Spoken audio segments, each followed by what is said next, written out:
100% එක පවුලක හැමෝටම හොඳ නැති කාල චක්‍රයක් නා. දැන් අපි කියමු කන්‍යාට හොඳ නැහැ කිව්වා. ඔව්. මිතුරට හොඳ නැහැ කියලා කිව්වා. ඔව්.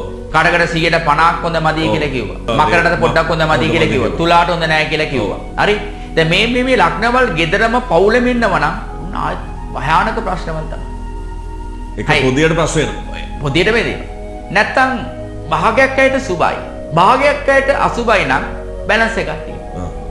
දැන් එක්තරා පවුලක් ඒ පවුලින්නේ පිට රටේ තාත්තා සිංහ ලග්න පුතා මීන ලග්න නෝනා පමණක් එයාගේ ලග්න හොඳයි. එයාගේ මස්සිනත් ඒට ගියා. එයාත් මීන ලග්න. දරුවෙක් ඉපදුණා එයාත් සිංහ. හොඳම නැහැ. මේ පහුගිය වර්ෂවල. පහුගිය වර්ෂ. ලෙඩ නැහැ, සනීප නැහැ කියන ආචාර්යතුමා දිනුවක් නැහැ කියලා කියන ආර්ථික ප්‍රශ්න මම කිව්වේ ඔක්කොම වෙනස් මේ අවුරුද්දේ කියලා කිව්වා. එතන ඉන්න සිංහ මීන ඒගොල්ලන්ට හොඳයිනේ මේ පාර. මේ පාර හොඳයි. ඒ විද්‍යාව සිසි බවුන්ද නැහැ. එනේ බලන්න මේ පවුලෙම සිංහ දෙකයි මීන දෙකයි. සිංහ ලග්න උදවිය දෙන්නෙක්, මීන ලග්න උදවිය දෙන්නෙක්, ඔන්න මිතුරු ලග්නයේ නෝනා පමණ මිතුරු.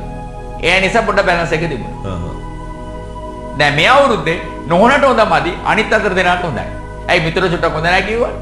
ඔන්න මේ වගේ පොඩි බැලන්ස් එකක් තියෙනවා. නැත්තම් දැන් අපි කියමුකෝ දැන් Tamanට දැන් මේ අවුරුද්ද සාමාන්‍ය පවුලටම හැමෝටම හොඳ නැහැ. එන මොනවද කරන්න ඕනේ? පොඩ්ඩක් ඈත් වෙලා ඉන්න පුළුවන්. දැන් සමහරව ඉන්දියාවකම සමහරව කරන දැන් මේ වගේ සුබ නැති කාලේ තාත්තා වුණා පිටරට යයි. අද එළියට මොනවා රස්සාවක් කරන්නේ. ළමයි මොනවද කරන්නේ? ගෙදර හැමතිස්සෙම රැඳෙන්නේ නැතුව මොනවා රස්සාවක් කරන්නේ. ඒක රස් ජාදු ගන්න එක නෙමෙයි.